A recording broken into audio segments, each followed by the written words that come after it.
नमस्कार, स्वागत है आप सभी का वाईबीएन बिहार झारखंड में। मैं हूं आपके साथ मुदिता। एक तरफ घर में शादी की सालगिरह का जश्न चल रहा है, केक काटने की तैयारी है और फेसबुक पर प्यार भरे मैसेज शेयर हो रहे हैं। लेकिन ठीक उसी वक्त दरवाजे पर बिहार एसटीएफ की टीम दस्तक देती है। पुलिस जिसे मोस्ट वांटेड और 1 लाख का इनामी अपराधी मान रही है, वो शख्स असल में एक बड़ी पार्टी का कद्दावर नेता और एक शहर की मेयर का पति है।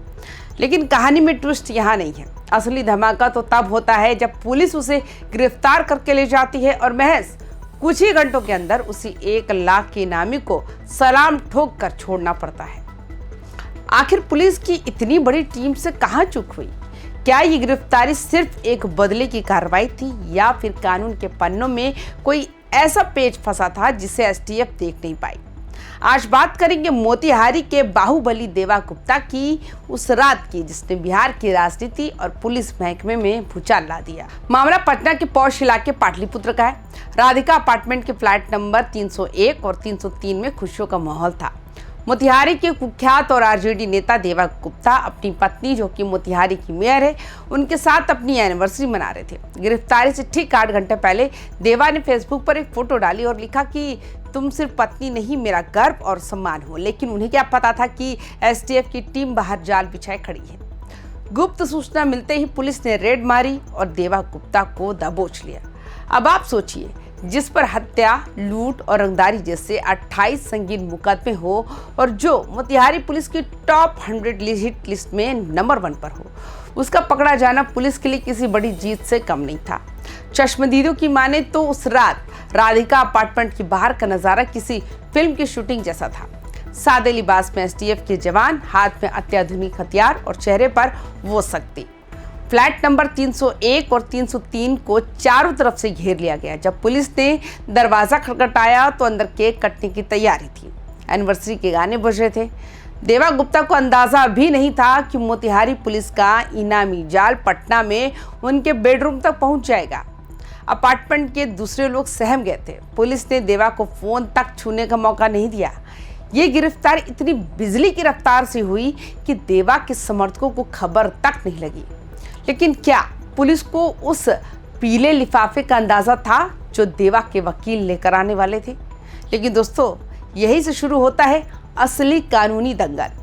देवा गुप्ता के वकील नीलांजन चटर्जी ने जो कागज दिखाए, उसने एसटीएफ के होश उड़ा दिया।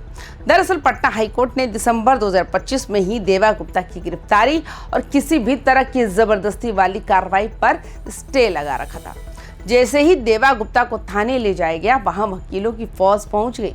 वकील नीलांजन चटर्जी और उनकी टीम ने सीधे एसटीएफ के अधिकारियों की आंखों में आंखें डालकर सवाल किया, क्या आपको हाई कोर्ट के आदेश की परवाह नहीं है?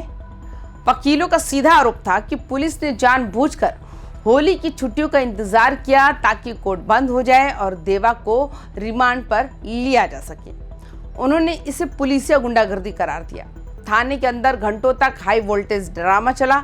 एक तरफ पुलिस के पास 28 केसों की फाइल थी, तो दूसरी तरफ वकीलों के पास हाई कोर्ट का वो स्टे ऑर्डर जिसने पुलिस के हाथ बांध दिए। आखिर में कानून के आगे वर्दी को झुकना पड़ा और 1 लाख का इनामी मुस्कुराते हुए थाने से बाहर निकला। वकीलों का आरोप है कि पुलिस को इस स्टे ऑर्डर के बारे में पहले से पता था, फिर भी जानबूझकर होली की छुट्टियों और कोर्ट बंद होने के समय ही रेड मारी गई ताकि कानूनी मदद ना मिल सके। इसे कोर्ट की अवमानना बताते हुए वकीलों ने जबरदस्त मोर्चा खोल दिया। नतीजा ये हुआ कि पुलिस को भारी फजीहत झेलनी पड़ी और कानूनी पेच फंसते देख देवा गुप्ता को कुछ ही घंटों में रिहा करना पड़ा। अब जरा देवा गुप्ता की प्रोफाइल देखिए। ये सिर्फ एक अपराधी नहीं बल्कि तेजस्वी यादव के बेहद करीबी माने जाते हैं। 2022 में इनकी पत्नी मेयर बनी और 2025 में इन्होंने खुद आरजेडी के टिकट पर विधानसभा का चुनाव लड़ा।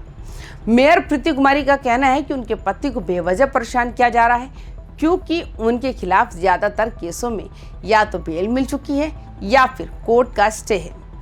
वहीं दूसरी तरफ मोतिहारी के एसपी श्रवण प्रभात ने देवा पर 1 लाख का इनाम घोषित कर रखा था और उन्हें 10 दिन का अल्टीमेटम भी दिया था।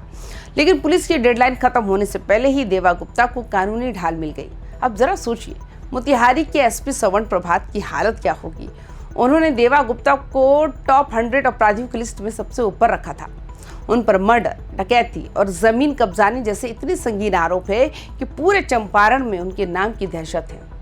पुलिस ने 10 दिन का अल्टीमेटम भी दिया था, या तो सरेंडर करो वरना अंजाम बुरा होगा।